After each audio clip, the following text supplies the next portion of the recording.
So hello everyone, and really welcome to this CEO Roundtable.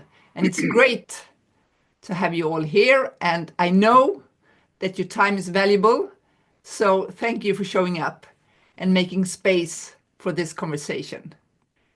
Today we are 5 co-hosts. We are Kevin McDonald, Tony Bahu, Mary Oliveira, Dean Seddon, and me, Susanne Ekström. And I coach CEOs in building winning companies where people love to work. But I wasn't always a coach. Back in 2001, I was co-owner of a fast-growing .com company. I was flying all over the world and things were really taking off. Then the market crashed. Our company had to file for bankruptcy. I lost my job, my home, and everything I had invested. And it was a really hard one.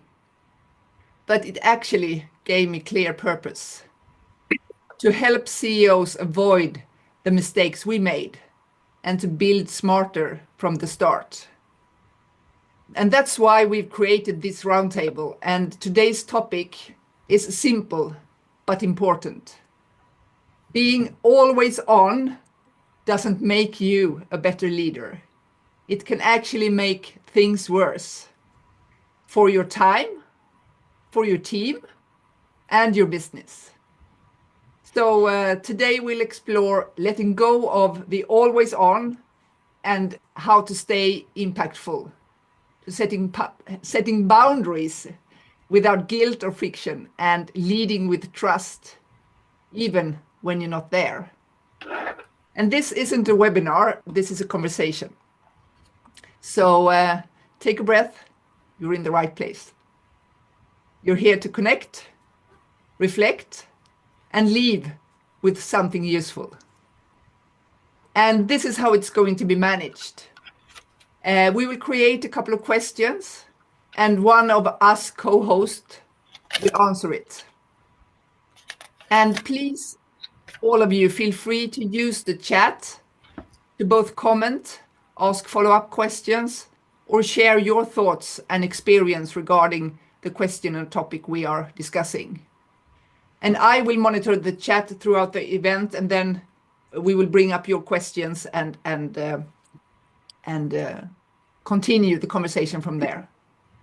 And we will end at 1:45, whatever the time zone that is for you.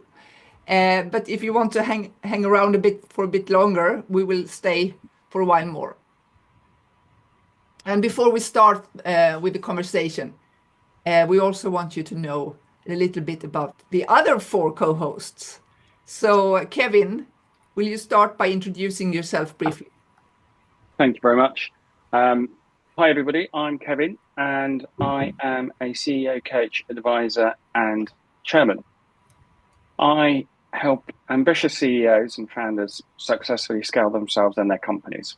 I have over 25 years experience building, scaling and exiting market-leading companies across technology and healthcare, and operated in 10 countries.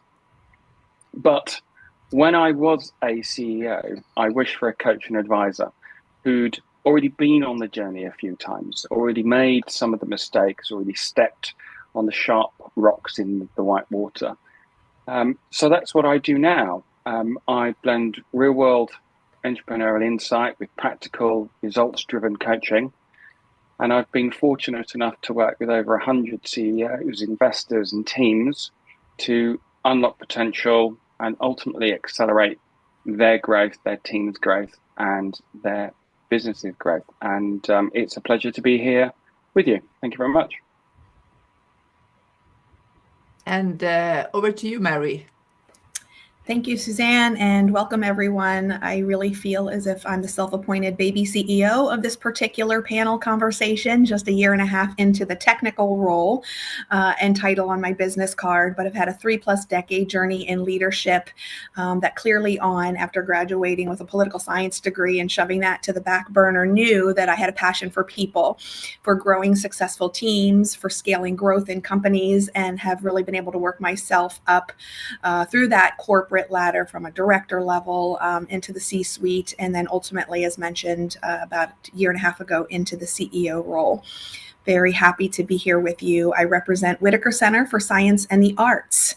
We have a lovingly referred to position of multiple personality disorder because we are the premier center here in Harrisburg, PA, USA, the capital city, of being the intersection of science and arts, being both an educational institution and an entertainment institution, all under one roof, and have a great footprint throughout our region to really embrace our communities as a destination of choice from 4 to 104, we say, for a wonderful guest experience as they come through our doors. So very happy to be a part of this conversation today. Thank you for that. And Dean? Hey, everybody. I am not a DJ, despite how I look today. I'm Dean Seddon, founder of 𝗪𝗵𝗁. 𝗪𝗵𝗁 was a company I started 11 years ago now, to basically help companies get to grips with social media in a way that works. And a little bit of background to that: in 2020, as you can imagine, this major issue happened across the globe. You may have heard of it, pandemic. And it caused my business to explode rapidly. And we went from 8 people to 60 people. And my business owner changed to CEO job pretty quickly. And I have all the scars, lessons, and terrible mistakes from doing that journey. So it's great to be here. And yeah, that's a little bit about me. Thank you so much. And last but not least, Tony. Thank you, Suzanne. Hi, everybody. Glad to be here with you. I am founder and CEO of 𝗂nuts. We are a dessert brand, and we are donuts and ice cream. And interestingly enough, I began the concept in 2018 with the idea of creating a franchise. We ended up winning and getting decorated with all sorts of awards. We were featured on CNN, won Dessert Wars, won a national title for Dessert Wars, were picked up by a shark from Shark Tank. But most notably, what happened through all that is my son, who is very great at social media, decided to do some social media for us, and that exploded. We are by far the most viral dessert brand on the planet. We have over 10.5 million followers. We did 2.8 billion views last year, which is awesome. The challenge that comes with that, though, is we're pioneering everything. You know, what we're doing has never really been done before. So, you know, figuring that out along the way and getting people enrolled in that vision is always the fun part, I'll call it. But it's been a wonderful journey, and it's a great concept, and it's a lot of fun, and glad to be doing what I'm doing, and glad to be here to share the experience with you guys. Thank you so much. And if you want to shortly share in the chat also as participants who you are and what you do, you're mostly welcome to do so. So we know a little bit about you as well. And to start off with the first question, Dean, when did you realize being always on was actually reducing your impact? Oh, when did I realize it? Too late. But I'll give you a longer answer. So for me, I built the business around what I wanted, but I inadvertently created a situation where everybody was coming to me, and I created a dependency basically on me to have the final say.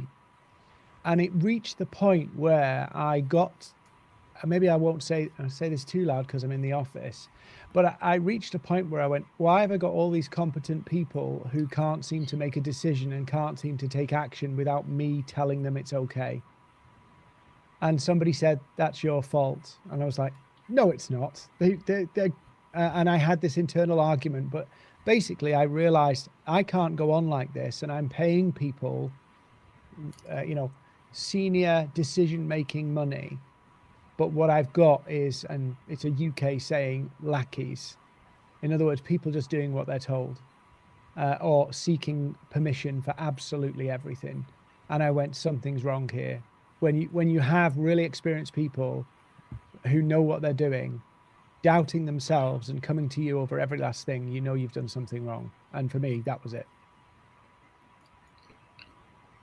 So I don't know anybody else how they feel about that, but I mean, feel free to share if that resonates. But I mean, the other thing that kind of goes with that is I made it the opposite way round.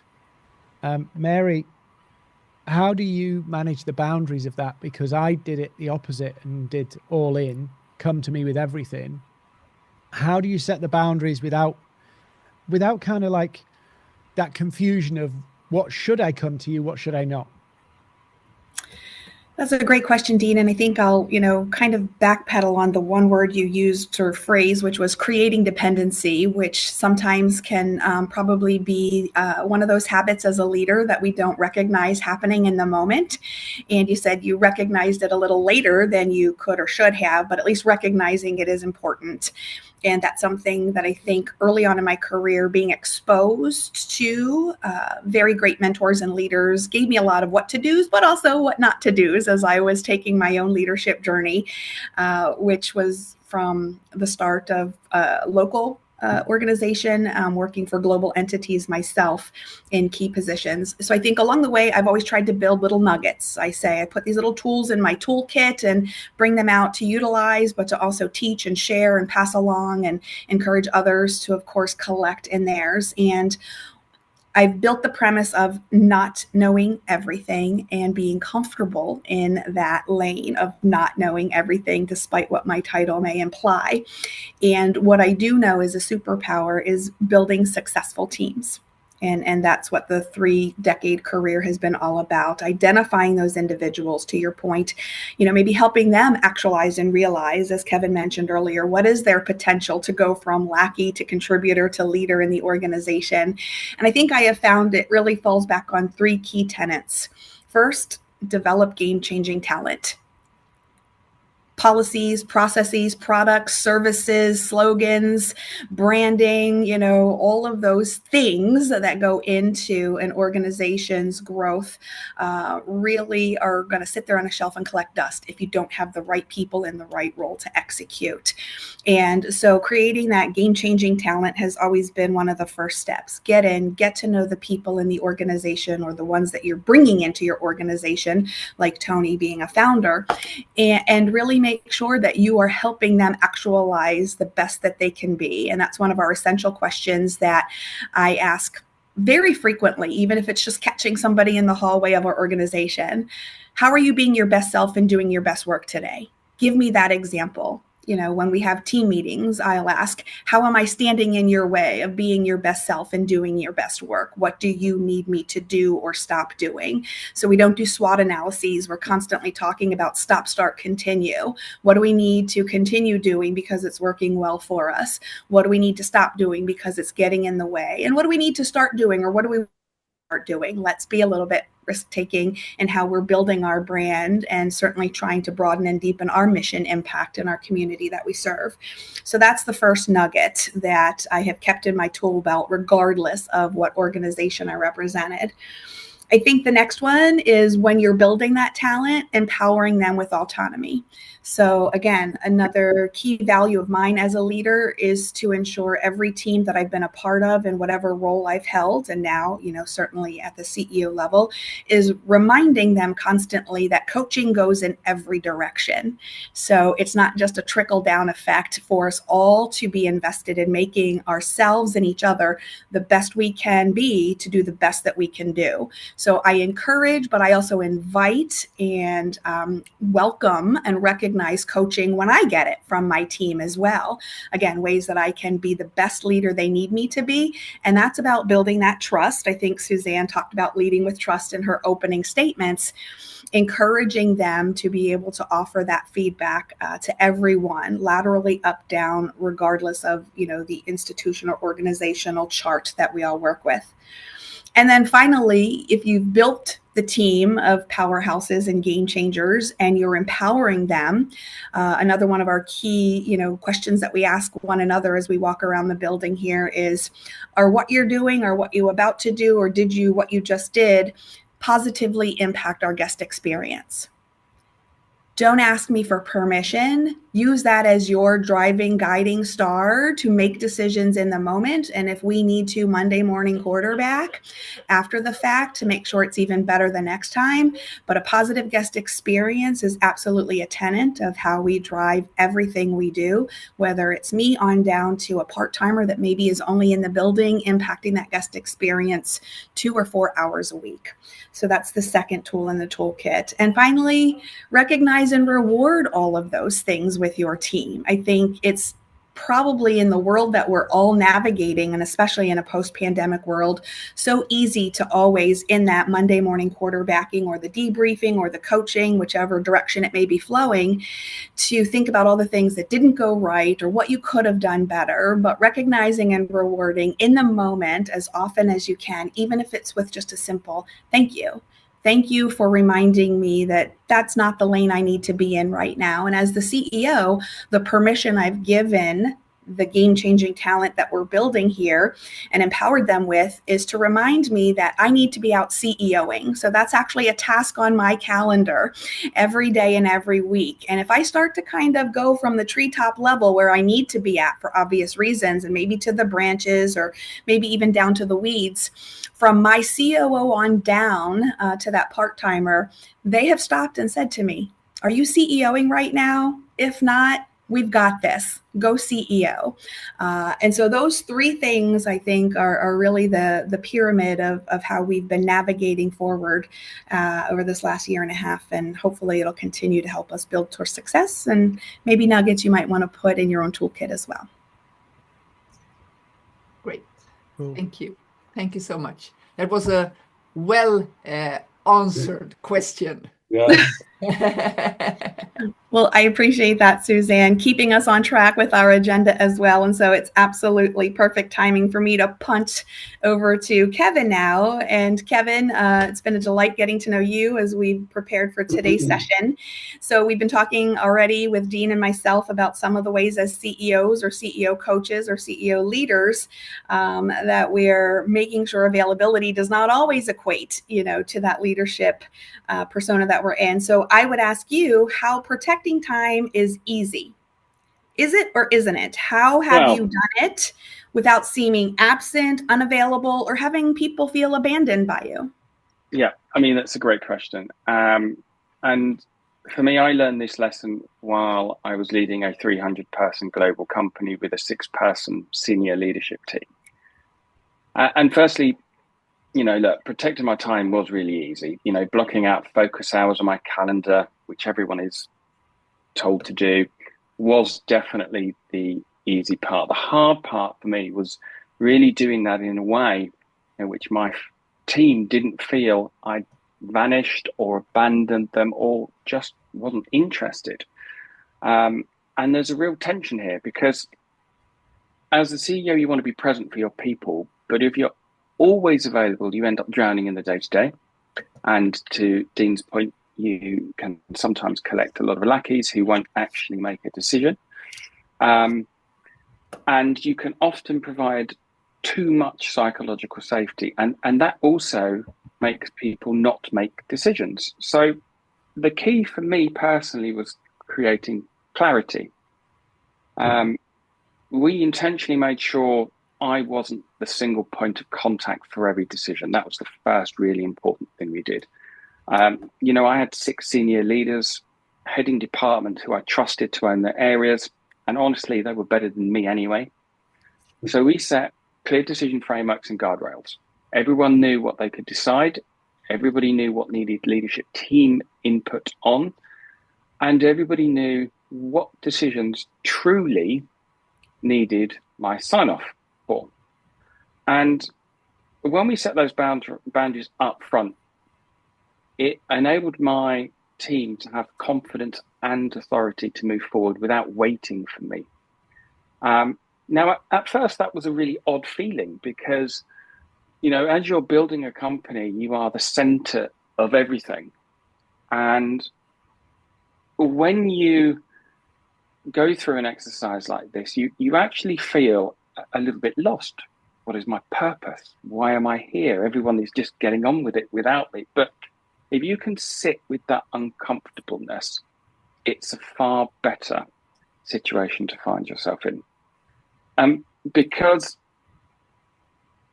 this is about scaling the leadership of others, not just yourself. And I was still accessible for the big decision or those coaching moments that Mary mentioned.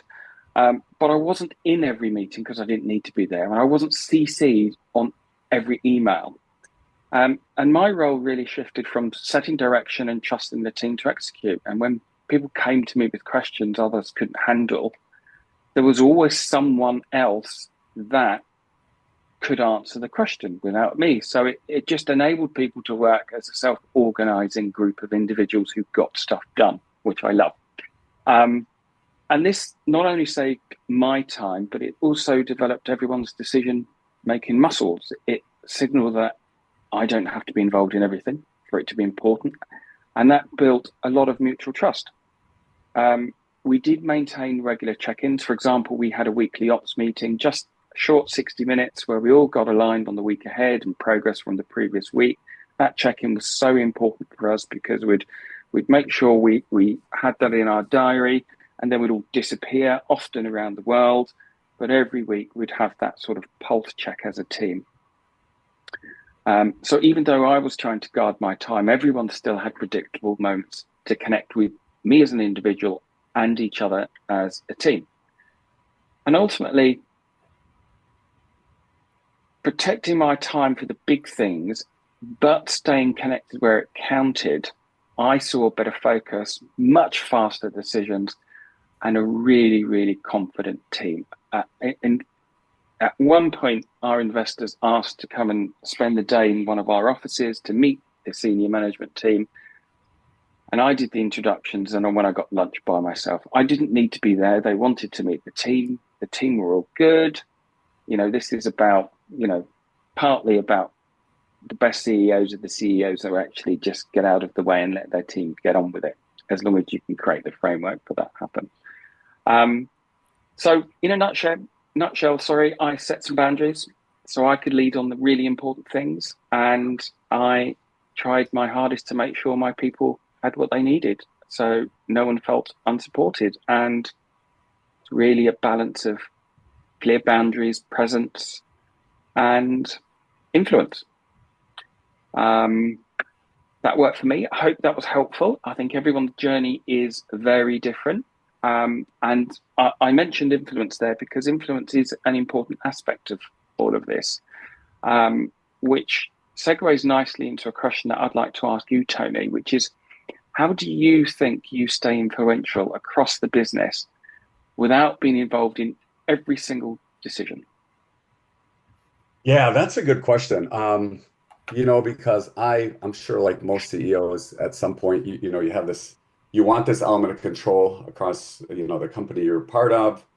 And so it's difficult because sometimes things have to happen, and they have to happen without you, like many of you have said.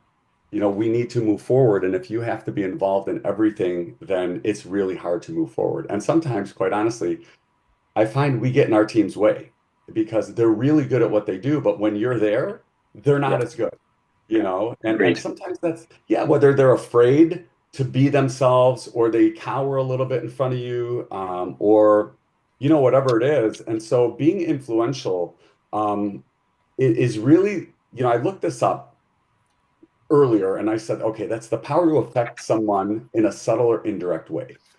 And so how do you do that without being involved? To me was really from day one, creating a culture, a brand, and a vision.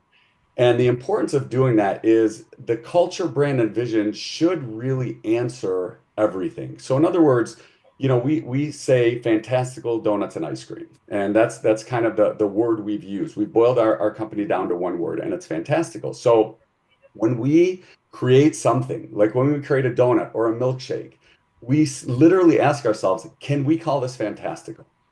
And now my team knows that. They know, hey, is this something we can call fantastical? And if it is, we'll present it. And is this being fantastical when we present something to a franchisee? And then we also transcend that into the franchisee's language. We say, are you giving the franchisee or the customer a fantastical experience?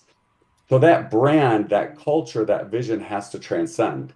And most importantly, when you're transcending that vision, again, it's not important to, it's not about shoving it down your team's throat. It's really about getting them to understand the why. And I think that's even the bigger part for me is, it's one thing to say, hey, we want to be this, and this is our brand, and this is our culture. But it's even more important, in my opinion, to explain the why, because what happens is when you tell someone to shove it down their throat, it's more like you being the power CEO. It's more like you shouting down the order. However, if you can really articulate, hey, look, this is who we are and this is why. For example, for us, when you come into 𝗂𝗏𝗄𝗃, my whole thing is I want you to forget about your life. I want you to forget about every problem you had all day. I want you to step into this world of donuts and ice cream. In fact, when I had the designers drawing out the inside of the store, I painted the vision and they kept coming back with different drawings and different things. And I said, you know what? No, it has to be, in my mind, it's literally you walk into a theme park and everything is made of donuts and ice cream. That's the kind of thing I want people to step into. Well, what does that do? When you step into that kind of world, it automatically asserts its influence over your customers, your franchisees, your team, because they know when you're stepping into this world, this is the kind of vision that's transcending into their conversations. So to me, it's very important to really set that top level vision, that top level culture, that top level branding. And even the branding has to speak. And some people say, well, they look at branding and they say, well, it's a logo. It's not a logo. It's literally everything. It's a color that evokes an emotion. It's the word that you say that evokes something in your franchisee, in your client, in your customer, in your employee, in anybody. And so I think that's super, super critical as well. So how do you be influential? It's really creating those top level directives that guide every decision, every move, everything you do, and everything your team does. And that way, when you're not there, they know exactly what the guide is, and they know, hey, this is really what we're talking about. It's really about making sure that we're in line with this vision. And when that happens, I think your influence is always being asserted. But what's beautiful about that is it's not you coming down with a hammer. It's really just this great approach and something that transcends that everybody buys into. By the way, when you do hire people, you hire your team, you have to make sure they buy into that vision. Because if they don't, it's very difficult. And one last thing I'll share is I did have, we did hire someone, and it was very difficult because at one point he did share that, I'm not sure. And when I had the conversation with him, I said, look, you're a great person, but if you don't buy into this vision, you really can't be part of this team, because it's very difficult to do that. And that's one of the hardest decisions you have to make, I think, as a leader. But I think that's really sums it up. And with that, Suzanne, I'd love to bounce it back to you and really ask you, based on your introduction, which I thought was great, what fears did you have to overcome in stepping back and slowing down, and what did that take? Fears, I think we all as leaders, CEOs have fears, and they differs from each other. And but still, to be a great leader, you have to work a lot with yourself and put yourself out of your comfort zone to be the best leader you can for your people. And for me, one huge thing was to not having my fingers in all the cookie jars, or I should now say all the donut boxes of the company, and really hands off from the operation. My team grew from when I started as first, and I grew it to 110 people in a really short amount of time. And I wanted to be included in every decision, every day-to-day operation. And I realized after we exceeded 20, 30 people that I couldn't do that. I should actually invest my time in something completely different. But I didn't know what to do, because no one teaches you that skill. And then I started to use the Eisenhower matrix to see where I actually put my time on. and I saw that the important but not urgent quadrant was like really like empty. And I've heard from everyone that this is the quadrant that is the most important one. So yeah, you have to work with yourself and really overcome those obstacles and limiting beliefs of yourself. I've always thought I have been not good enough and not important, and have like lacking of not lacking but imposter syndrome, and that has made me like really overworking a lot and never ever thinking that what I leave as a result is good enough, and that has yeah, that has really affected my life in many ways, but now I look at what is good enough and use the 80-20 principle to always see what's needed and wanted here, and also see who can do this for me and not how shall I solve it. So yeah, regarding fears, it's like really, it can be really scary because you have to leave your comfort zone to be able to both elevate yourself and your company. Otherwise, you are stuck. And when you are a CEO, all the things that happen in your company, you own it. There is no one else that owns it. If there is some error, some customer complaining, look in the mirror. What can you improve? How can you change? How can you be a better leader so that won't happen again? And that is something I think that many CEOs don't really see, or leaders on all different levels. Like, you own it. You are 100% responsible for everything that is going on and not going on in your business. And go from there. I think I answered like 3 questions more.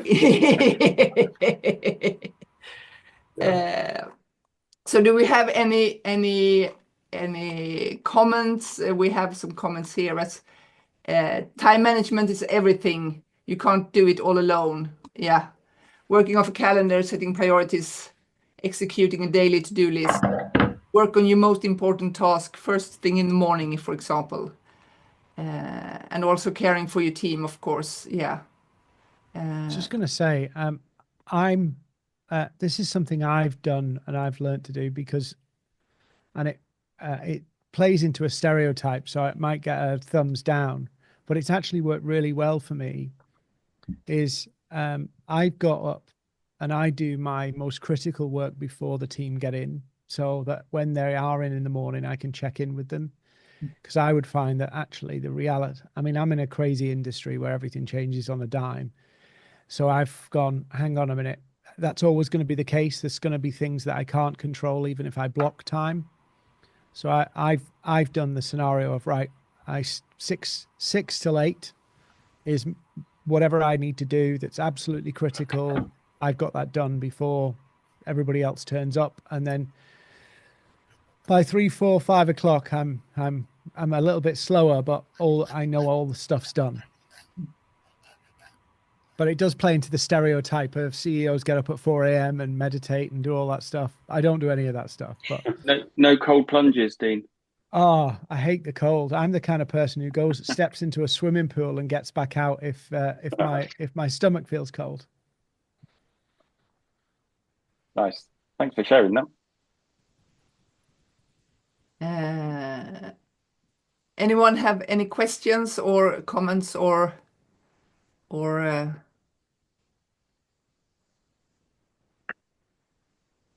no, Suzanne, no questions.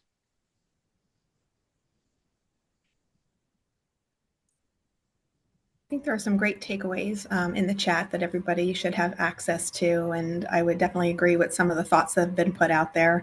Obviously, you know, the visualization of your journey definitely helps the actual journey unfold. So thank you for, you know, that comment there at the end in terms of visualizing success instills confidence, and it's how you help everyone else picture that as well. So as the leader, you know, one of the lessons I've tried to learn is the way my brain works, sometimes equal parts exciting and terrifying at the same time. And I found myself saying far too often, you know, trust the process, trust the process. We're going to get across the finish line together. Just trust the process, because the process was unfolding in my brain as, you know, we were proceeding, but bringing everybody else in to see the process that I saw, to understand, and also to tweak the process. You know, maybe we needed to turn left here. Maybe we needed to go right. Maybe we needed to turn around. Sounds like a great game of Candyland. You know, bringing them in to help me learn where I was bottlenecking some of that, again, developing game-changing talent, was because I kept it all in my brain and needed to ensure that visualization that happened there actually was trickled out and invited back in what it needed to continue to evolve into. And it's also a really good thing to set the vision and then standing in the future being fulfilled already and working backwards from there instead of standing here and moving forward. Because then you don't fully know what to do. But if you're standing in the future fulfilled, you know where your end goal is, and then everything will unfold from there. That is the opposite way of planning that I really like. It's really interesting you say that, because one of the exercises I went through, and you know, to some degree because of events, you know, the pandemic, my business kind of just took a life of its own. And I had to do that exact thing when I was doing things. And I was like, why am I still working at midnight? Why am I had to ask myself the question, is this the kind of person I want to be? Is this the kind of leader I want to be? And most of the time I had to say no. And the hardest bit for me has been to constantly continue to stop and go, is this the leader? Is this the way I want to make this decision? Because, and I'm sure my business is not, you know, unique in this. Sometimes it can feel like there's a juggernaut, you know, there's a train leaving station all the time, and it's really easy to get on it. And I had to constantly learn this skill of going, now, before I say what I instinctively want to say, what does the leader I want to be say? How do I want to make this decision? Or how do I want to approach this person? It's really difficult, because in the moment you just want to make a quick decision, instantly get on with stuff, but you have to kind of almost hold yourself back for a second and go, to your point, Suzanne, hold yourself to that future state. Yeah.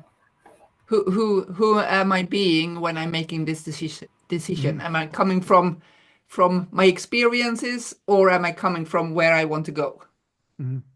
And creating a future instead of coming from the past. And because if you are coming from the past, you're doing more of the same instead of standing in the future fulfilled. You're doing new stuff. And it is that minuscule amounts of restraint to just think that. That's a super skill that you have to learn every day. Yeah, it doesn't come effortlessly. So we have 4 minutes left of this roundtable for today, and I'm super interested in hearing some of the takeaways. Have you got access to something, any thoughts or reflections that you want to share with us, or anything that stood out with our co-hosts as well? Anything stood out for you in the questions here? Suzanne, if you don't mind, I'll share a reflection actually from this, just to kick us all off. I think, you know, my biggest takeaways is that boundaries aren't a sign of weakness or disconnection. And in fact, they're a real leadership skill, because protecting our time and our attention and our energy isn't just about self-care. It's actually about creating clarity and trust for the people around us. And I think the most effective leaders aren't always on, but they're always intentional, which you can't be if you are always on. Mm. Mm. Yeah. Yeah, that's a good one. And this about like my door is always open, to my door is always open between 2 and 4. Yeah. Yeah. Yeah, it's pretty much the same, but it creates space for you to be CEOing, as Mary says. Yeah, I know. I think that's such a great phrase, isn't it? CEOing. Yeah. Yeah. Yeah, it should be a new verb. Yeah. Yeah. Yeah, and it's difficult sometimes when everyone wants to talk to you as the CEO. You know, it's difficult. It's not easy because they feel like, you know, we have access and we can get the right answer by circumventing, you know, the other people, and sometimes it's very difficult. Mm. And exhausting. And exhausting, yeah. Yeah. So you have to instill the confidence in your, you know, whether it's employee, franchisee, in your team. Just, hey, my team is well equipped to take care of this, and this is why they're here, and this is why they're part of my team, so that they can help you with these things, because I'm not as accessible as they are. So yeah, I once to just pick up on Dean's story a little bit. I once ended the week and realized that on the majority of days from 9 to 5:30, I did no work, and I didn't actually open my email, because all I was doing was in conversations with people who needed something. yeah.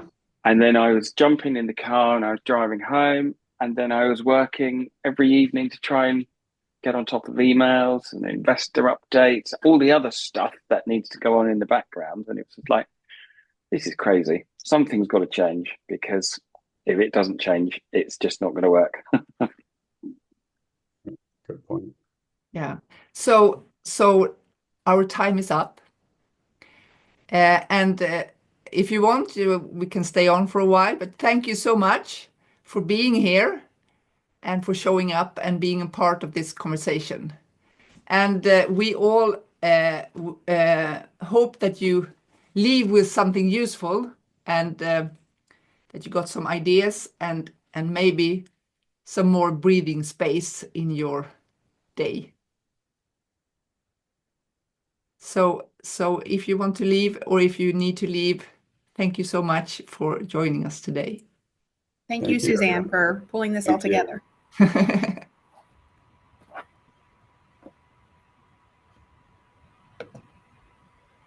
Awesome.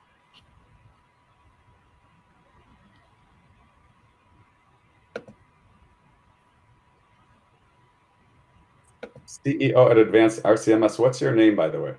Yeah, you've been incredibly engaged with us throughout this conversation. 𝗪𝗪𝗲𝗪, I think. 𝗪𝗪𝗪𝗪 or 𝗪𝗪𝗪𝗪. Yeah, you shared a lot of great things. 𝗪𝗪𝗪. Okay. Awesome. Awesome. Yeah. Thanks for your sharing. Yeah. Really appreciate it. Do you have any question or follow-up or thoughts before you leave?